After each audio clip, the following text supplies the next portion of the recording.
Salut à tous. À moins de quelques heures seulement du coup d'envoi de ce match au stade Moulay Abdallah du côté du Maroc, eh bien, le Maroc risque de gagner ce match pas sur le stade, mais à cause des petits vols qu'ils auront fait autour de ce match.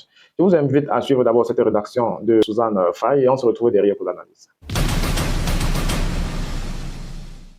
C'est l'info qui enflamme le camp camerounais. Les Lions indomptables ne vont pas seulement affronter le Maroc sur le terrain ce vendredi 9 janvier 2026, mais doivent déjà faire face à une victoire marocaine en coulisses. La fédération marocaine a obtenu de la CAF le remplacement immédiat de l'arbitre égyptien Amin Omar, initialement désigné. C'est finalement le Mauritanien Dahan Beida qui officiera ce quart de finale. Ce qu'il faut retenir de cette action, le Maroc fait pilier la CAF en dénonçant un manque de sérénité, imposant alors son rythme avant même le coup d'envoi.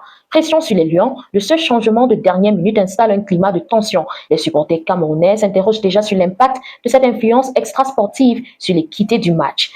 Le terrain est donc la seule réponse. Pour nos Lions indomptables, la mission reste la même, rugir plus fort que les polémiques et arracher la qualification, peu importe l'arbitre au sifflet. Le Cameroun est donc prévenu. Ce match se jouera au mental. Les Lions indomptables doivent transformer cette frustration en rage de vaincre.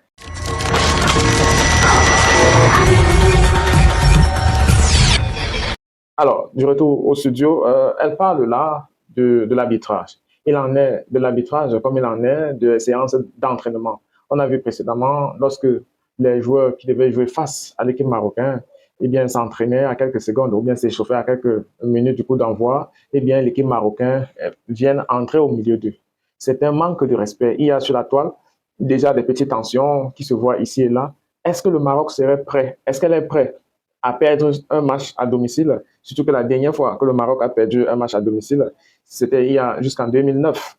2009, c'est la dernière fois donc que le Maroc a perdu un match à domicile et c'était face au Cameroun lors des éliminatoires de la Coupe du Monde 2010. Et la défaite était lourde, 2-0, un but d'Achille Webo et celui de Samuel Etofis, bien sûr, celui qu'on demande de venir au stade aujourd'hui avec son moufla.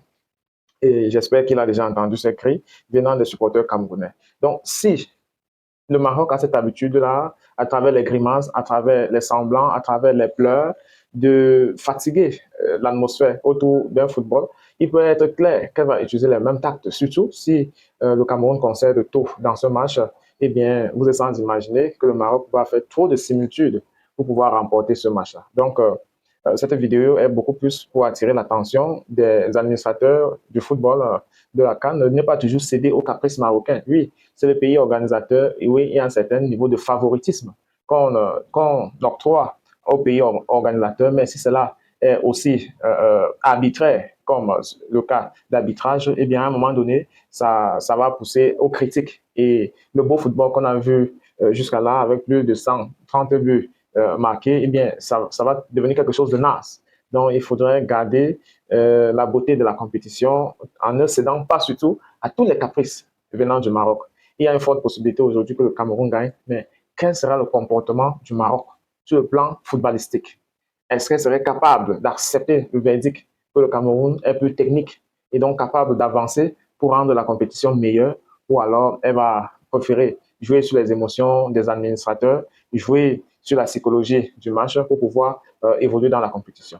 Ce qui me concerne, j'avais déjà parié il y a longtemps pour ce match, quelle que soit l'issue. Vous savez, parier pour un match, parier pour une équipe qu'on aime, c'est une façon de, comme on dit, la foi, elle est matérielle. La meilleure façon de ressentir. Ça, c'est mon point de vue et ça n'engage que moi. Et voilà, la foi, elle est matérielle. Et donc, parier sur son équipe, c'est avoir foi à son équipe. Et je suis beaucoup se dit que ben, depuis quand Cyril supporte les Lions indomptables. Non, allez chercher, vous allez vous en rendre compte que c'est la politique que Samuel Eto'o a essayé d'apporter dans le football qui m'a un peu refroidi à un moment donné. Et j'ai donc cette faiblesse de supporter l'injustice. Sinon, quand il s'agit de supporter les Lions indomptables, j'ai toujours voulu matérialiser ce soutien. Et il en est pareil de beaucoup de Camerounais qui sacrifient beaucoup de choses pour soit soutenir les Lions indomptables, soit vivre le match. Et ça serait encore le cas ce soir. Donc, j'ai tout simplement, je crois tout simplement que le Cameroun va s'en sortir. Le Cameroun a les possibilités de s'en sortir. Et si jamais ce n'est pas le cas, ce serait certainement des, à cause des raisons qui ne sont pas liées au football.